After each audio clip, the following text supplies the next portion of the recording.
How you doing, baby? We love this girl. Come on in. We have known you for a couple of years now, and I mean, things are going so well. We could not be more thrilled for you. Oh, thank you so much. And does Charlie smell good? He does, actually. Oh, thank you. Okay, moving right So on. good, I almost gave him a kiss. This obviously does not work, okay? You know what I'm saying? No. Hey, we were talking about you opening up the big show last night. You said you were nervous, though, right? Oh, well, I always get nervous. Well, I know a lot of people watching and all that, but, I mean, you had some pretty intricate moves and everything involved there, so...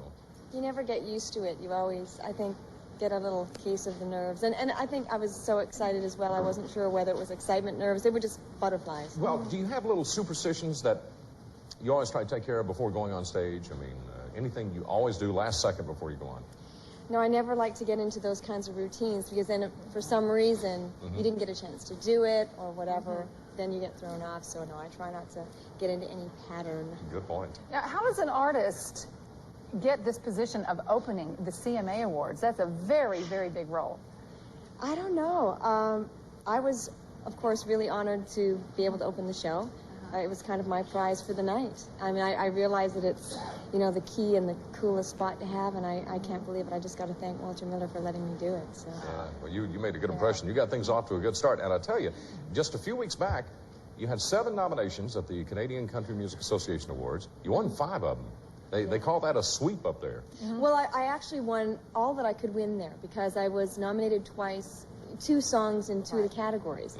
So I only could have won 5. You could have tied yourself. So it was great. I could have tied myself. You know. So it was definitely one of the highlights of my career so far. It was definitely a night of my life, for sure. But you have got to speak to the people who are very interested in any kind of a musical career, because you came to Nashville, you did an album that all of us thought was very, very good, but it didn't get the notoriety. This next album, The Woman in Me, has just gone through the roof. What's the difference between the two?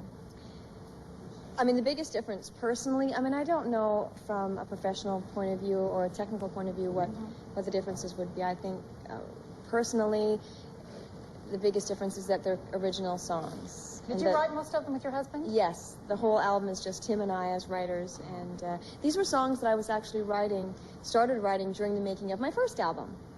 And so they were in the works for a couple of years before I met Mutt, and then it all seemed to come together when we got together.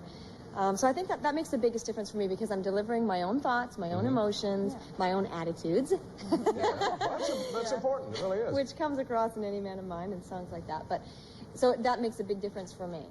Yeah. And this album was written all over the world? In what countries? In what places? Oh, well, we went all over the place. I kind of had to follow him wherever he was working, because he really didn't have time to write with me. Well, explain to the folks what he does. And his nickname is Mutt, M-U-T-T, right? Yes. And explain to them what he does.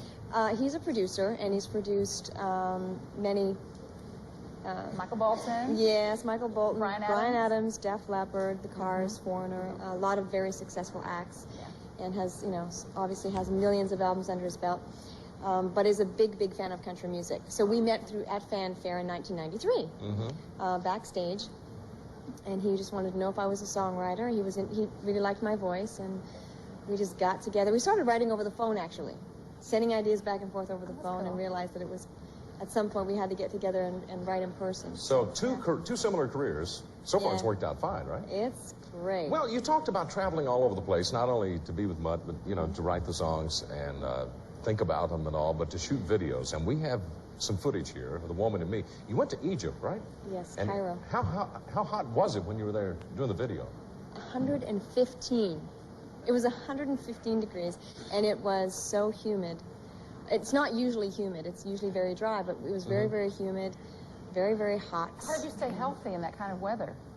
I can't tell you. You know what? Okay, here I was riding this horse around these pyramids. Right. And I love riding horses, and I was getting all into it, and I wasn't ready to stop. And the guy says, one more time, one more time, one more time, 10 times, right? Right.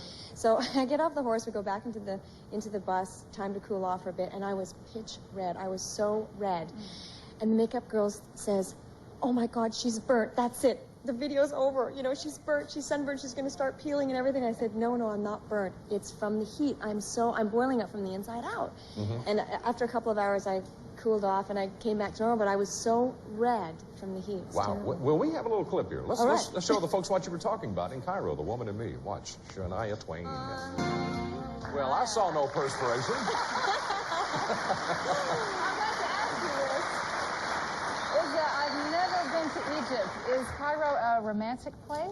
It is a very mysterious, very romantic place. It's romantic in a very mysterious way.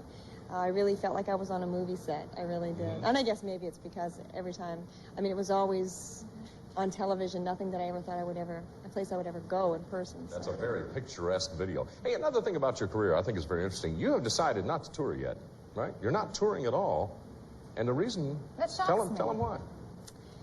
Well, there's a few reasons. The main reason is because I really, you know, I'm a very new artist. I don't have a lot of hits under my belt yet, and I think that ticket buyers need to have a few hits. They need to be able to go sit down for an hour or an hour and a half and hear as many hits as possible. And I'm slowly accumulating them, but it takes a little bit of time, and I really want to have a good show together when I get out there. And I feel I need a little bit more time. And, you know, another reason is that I really need to spend a lot of time writing the next album. You know, when you're not shopping through publishing companies to find songs, it takes a long time to write them yourself, you know.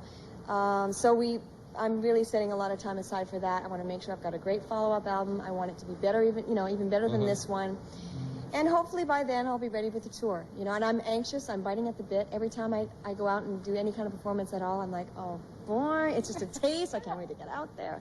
So I'm getting excited about it, and it's building up. Good. I know that it has to, I mean, to say that it's a thrill that this album is nearing triple platinum is an understatement.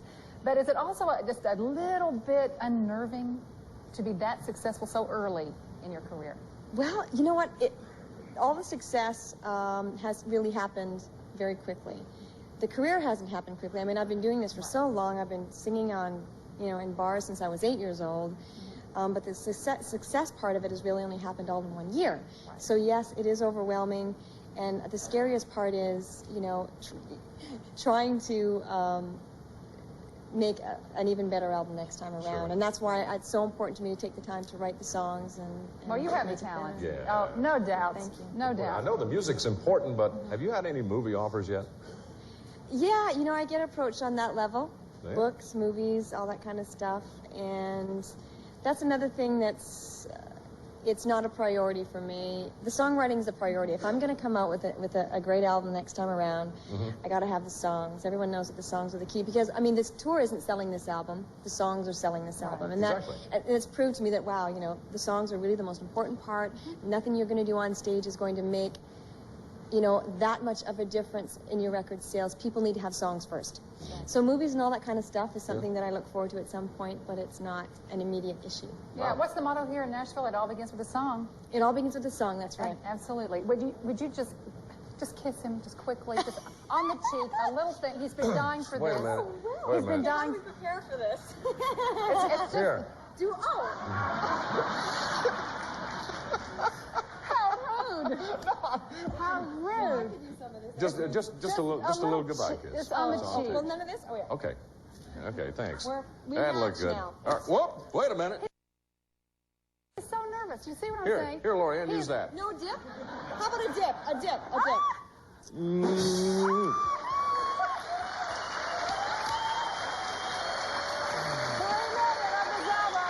Okay, just a minute.